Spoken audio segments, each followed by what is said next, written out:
Hello students, good morning. In the previous video I have explained all the rules of infinitive. In this video I would like to explain how to make simple sentence by using nominative absolute. Nominative absolute मैंने लिखा to make simple sentence by using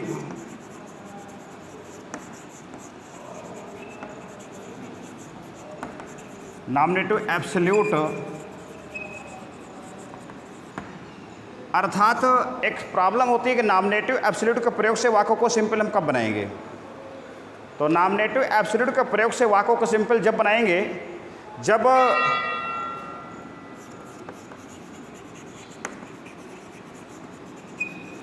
nominative absolute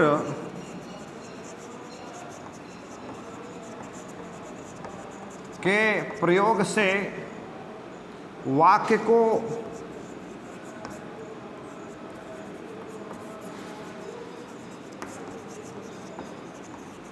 simple जब बनाएंगे जब दिए गए वाक्यों के subject आपस में भिन्न होंगे। नॉमिनेटिव का शाब्दिक अर्थ होता है नाउन, संज्ञा। एब्सोल्यूट का अर्थ होता है टू मेक फ्री, स्वतंत्र करना। अर्थात आपको दो सब्जेक्ट्स मिलेंगे, दो नाउन मिलेंगे, तो जो पहला वाक्य होगा हम उसके सब्जेक्ट को, उसके नाउन को एब्सोल्यूट करेंगे, फ्री करेंगे, तो कहलाएगा to make simple sentence by using nominative absolute. यहाँ पर जो भी छात्र, जो भी व्यूअर्स देख रहे हैं, मैं उनसे एक चीज़ बताने का प्रयास करूँगा कि इंग्लिश आवश्यक है। इंडिया में बड़ी बड़ी कोचिंग्स देखते हैं, बड़े बड़े बैनर देखते हैं, आइए हम 30 दिन में अंग्रेजी सिखाएंगे, हम आपको 90 दिन में सिखाएंगे। और लोग ये बात करते हैं कि मैं ही आपको ग्रामर पढ़ा सकता हूँ, दूसरा कोई पढ़ा नहीं सकता। बिल्कुल गलत बातें हैं ये। बाहर सोच के अंग्रेजी बोलना पड़ेगा। You must complete all the rules of grammar to speak English, ये भी गलत बात है। कभी भी जब हम लोग छोटे होते हैं, आप छोटे हो, बच्चा पैदा होता है तो मदर टंग यूज़ करता है। अर्थात मेरा कहने का भाव ये है कि जो भाषा माता के द्वारा बोली गई भाषा को धीरे धीरे बच्चा बिना किसी व्याकरण के सीखने लगता है। एक माहौल क्रिएट करिए, try to speak English whatever you know. छोटे छोटे सेंटेंस अंग्रेजी आप बोल सकते हैं, let me go, let me eat, let me take my food, let me complete my homework. ये छोटे छोटी बातें आप बोल करके प्रयास कर सकते हो। लेकिन भारत देश में अंग्रेजी लोग बना दिए हैं एक तमाशा। वो बच्चा बोलता कम है, पहले सोचता है, माइंड में सोचता है, सोचने के बाद उसको हिंदी में थॉट क्रिएट करता है, इसके बाद फिर अंग्रेजी बोलता है। तो इस पूरे प्रोसीजर में इतना लेट हो जाता है कि बच्चा अंग्रेजी बोलने से कतराता है, डरता है। ये विभिन्न प्रकार के जो एनर्जी सेंटर्स कोचिंग चलते हैं, ये भी बेवकूफ़ बनाते हैं। हमने सीखा है इन विगत 10, 15, 20 वर्षों में कि यदि आप प्रैक्टिस करते हो, जैसे माता की भाषा को आपने माता पिता के एक्टिविटीज़ को देख करके अंग्रेजी सीखा था बिना किसी तैयारी के, ठीक इसी प्रकार अंग्रेजी बोलो। आप ग्रामर के नियमों को फॉलो मत करो। अगर ग्रामर के नियमों को फॉलो करते हैं और आप बोलते हैं तो बहुत अच्छी बात है, सुस्वागतम, स्वागत है उसका, वेल डन, बहुत अच्छा काम कर रहे हैं। लेकिन बिना ग्रामर के नियमों को तैयार किए हुए भी अंग्रेजी आप बोल सकते हैं, प्रैक्टिस कर सकते हैं।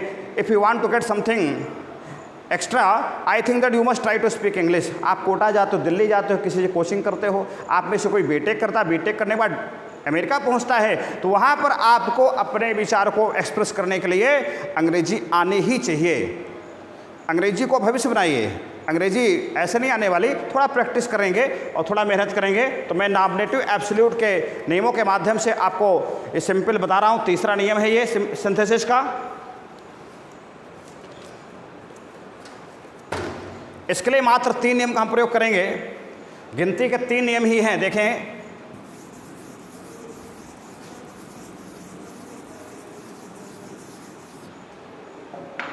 यदि किसी वाक्य में वर्ब की सेकंड फॉर्म का प्रयोग है,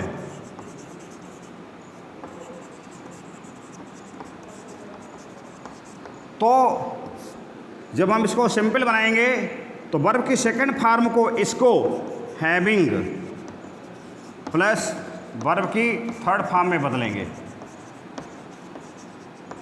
जैसे the sun rose the fog disappeared.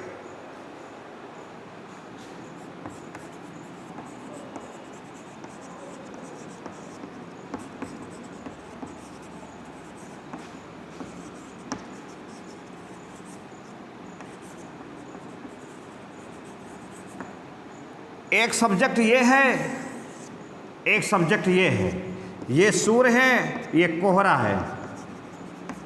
सूर्य निकला, कोहरा समाप्त हो गया, डिसअपीयर्ड गायब हो गया। तो सीधी हिंदी निकलेगी कि सूर्य निकलने के बाद कोहरा समाप्त हो गया। तो मैं इस सब्जेक्ट को, पहले सब्जेक्ट को एब्सोल्यूट करूंगा हैविंग प्लस वर्ब की थर्ड फॉर्म के प्रयोग से। The sun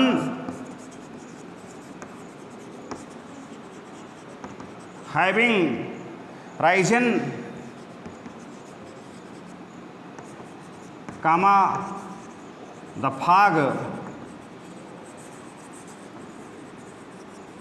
disappeared. अर्थात सूर्य निकलने के बाद कोहरा गायब हो गया। एक छोटा सा नियम था। एक दूसरा नियम है, यदि किसी वाक्य में इज एम आर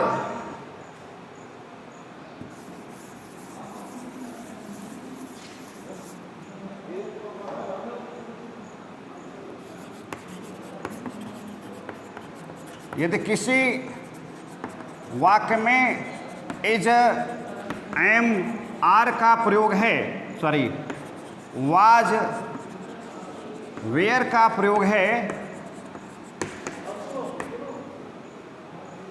तो इन्हें बीइंग में बदल देते हैं। जैसे the weather was stormy, the plane got late.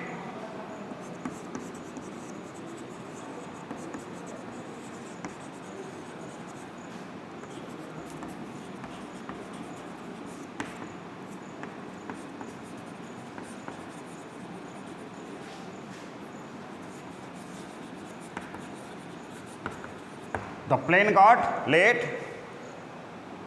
एक सब्जेक्ट ये है, एक द प्लेन है। हम इसको एब्सोल्यूट करेंगे।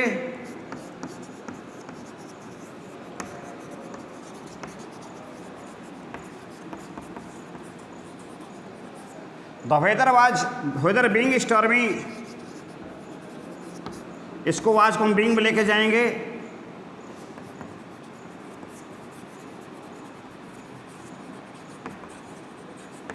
The plane got late.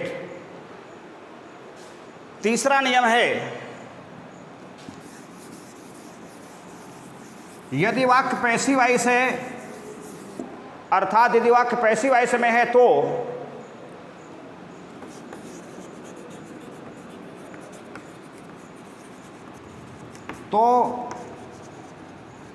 Having plus been plus verb की थर्ड फॉर्म का प्रयोग करेंगे। जैसे he was beaten by, sorry a letter was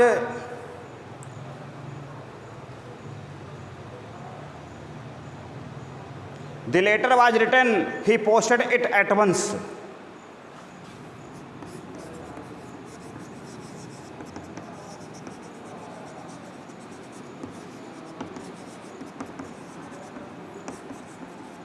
he posted it at once।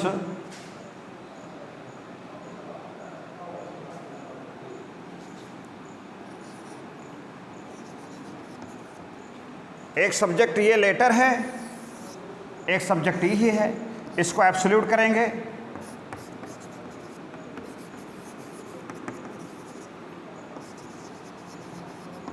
Having been written comma he posted it at once. कोई चौथा नियम लगने वाला है ही नहीं, मात्र गिनती के 3 नियम लगने वाले हैं। गिनती के मात्र 3 नियम लगेंगे और 3 नियम लगाकर हम वाक्यों को बड़े आराम सिंपल बना सकते हैं। तीसरा नियम, not to make simple sentence by using nominative absolute, अर्थात संज्ञा को स्वतंत्र करेंगे। इसका एक देहाती फार्मूला चलता है, नाती की शादी में बाबा एब्सोल्यूट, अर्थात बाबा रहेगा तो, पर बाबा से कोई मतलब नहीं रहेगा। तो ये द लेटर यहाँ पर बाबा हो चुका है, ये है तो, लेकिन इसका वाक्य पर कोई कमांड नहीं है। Because in a sentence a verb always comes just according to number of its subject, यहाँ पर ये कर्ता के वचन के अनुसार बिल्कुल नहीं आ रही है, अर्थात ये कहीं ना कहीं नॉमिनेटिव एब्सोल्यूट का, ये इसको एब्सोल्यूट कर स्वतंत्र कर रही है। संज्ञा यहाँ पर स्वतंत्र है ये, और इसलिए ये बन गया simple sentence. He posted it at once, केवल एक बार पोस्टेड काम कर रही है, बाकी कोई बार काम नहीं कर रही है। That's all for this period. If you have like this video please subscribe, like and share it. इसके पहले मैं एक बात और रखूँगा, मातृशक्ति को प्रणाम करते हुए अपनी माता की बात पूरी मानिए, क्योंकि मैं घर का अनुशासन बता रहा हूँ आपको, विषय से हट करके बताने जा रहा हूँ। अगर अनुशासन बनता है तो माँ अनुशासन बनाती है। आज तक हर सफल व्यक्ति का इतिहास माँ के द्वारा ही हुआ है। पिता का अनुशासन बनता है, माँ निश्चित तौर पर सहयोग करते हैं, लेकिन जिस घर में माँ का अनुशासन है, माँ का डायरेक्शन बेहतर है, वो बच्चे बहुत आगे जाते हैं। That's all for this period.